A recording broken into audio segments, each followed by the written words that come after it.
जी, अब आते हैं अडल्ट्स पर। जी। इनफैक्ट जो टीनेजर्स होते हैं बहुत चिड़चिड़ाते हैं, वो एक पीरियड ऐसा होता है उनको समझना बहुत मुश्किल हो जाता है। यस। तो उनमें कौन कौन से सिम्टम्स आप देखते हो, किस तरह के केसेस आपके पास आते हैं? ये एक एज के बाद जब बच्चे टीनेज में जा रहे होते हैं तो उनमें बहुत सारे हार्मोनल चेंजेस आते हैं, बहुत सारे फिजिकल और इमोशनल चेंजेस आते हैं। तो ऐसे बच्चों के साथ सबसे पहली चीज़ तो ये करना चाहिए कि बच्चों को पहले से पता होना चाहिए हमारे अंदर क्या चेंजेस आने वाले हैं। क्योंकि एक प्रॉपर एक एजुकेशन होना चाहिए, चाहे वो स्कूल के माध्यम से हो, चाहे पेरेंट्स के माध्यम से हो, क्योंकि आपके अंदर ये चेंजेस आएंगे और आपको इनके साथ ऐसे डील करना है। Yes. ऐसे बच्चों को जब चेंजेस आते हैं तो वो उसको खुद भी उसके प्रति अवेयर नहीं होते हैं और वो कई बार बहुत ज़्यादा नॉलेज मोबाइल से इधर उधर से गैदर करते हैं और उससे फिर अपनी कोई नई एक थ्योरी बना लेते हैं। Yeah. और इससे बच्चे बहुत डाइवर्ट होते हैं और बहुत रिवेलियस हो जाते हैं। Yes. तो पेरेंट्स उनके साथ डील नहीं कर पाते उन इमोशंस के साथ, उन बिहेवियर के साथ में।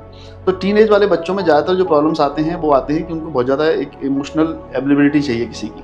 पेरेंट्स अगर इमोशनली अवेलेबल नहीं है तो फिर हो सकता है वो डाइवर्ट हो जाए, वो मोबाइल की तरफ चले जाए, वर्चुअल वर्ल्ड की तरफ चले जाए, या वो ऐसे फ्रेंड्स बना लें जो उनके लिए अच्छे नहीं हैं। तो ये बहुत कॉमन देखने को मिलता है कि बच्चों में जो चेंजेस आ रहे होते हैं वहाँ पर एक इमोशनल चेंजेस बहुत इंपॉर्टेंट रोल प्ले करता है। वहाँ पर एक नई दुनिया, एक नए तरह की एक फैंटेसी बच्चों में देखने को मिलती है। तो वो सारे चेंजेस के साथ में, उन इमोशंस के साथ में कैसे डील करना है, ये उन बच्चों को पेरेंट्स में बहुत अवेयर होना चाहिए। कई बार बच्चे बहुत इसी टीन एज से ही जब देखते हैं तो उनमें बहुत अट्रैक्शन आपस में पैदा होता है और ऐसे बच्चे रिलेशनशिप में आ जाते हैं और चूंकि वो इमेच्योर रिलेशनशिप होता है और वो उससे डील नहीं कर पाते और कई बार दूसरा जो उनका फ्रेंड है, बॉयफ्रेंड गर्लफ्रेंड है, तो वो उतना मैच्योर वो खुद भी नहीं है। तो ऐसे बच्चों में कई बार डिप्रेशन, एंजाइटी ये टीनेज से शुरू हो जाता है और उस समय उनको सबसे ज़्यादा ज़रूरत होती है किसी ऐसे व्यक्ति की जिससे वो अपने मन की बातें कर सकें। तो अगर पेरेंट्स अवेलेबल नहीं हैं कम्युनिकेशन के लिए तो वो फिर और कहीं डाइवर्ट होंगे, मोबाइल की तरफ डाइवर्ट होंगे और कई बार एडिक्शन की तरफ भी चले जाते हैं। तो इन सब चीज़ों को हमको समझना है, तो हमको बहुत अवेयर होने की जरूरत है, बच्चों से बात करने की जरूरत है, बच्चों के साथ एक फ्रेंडली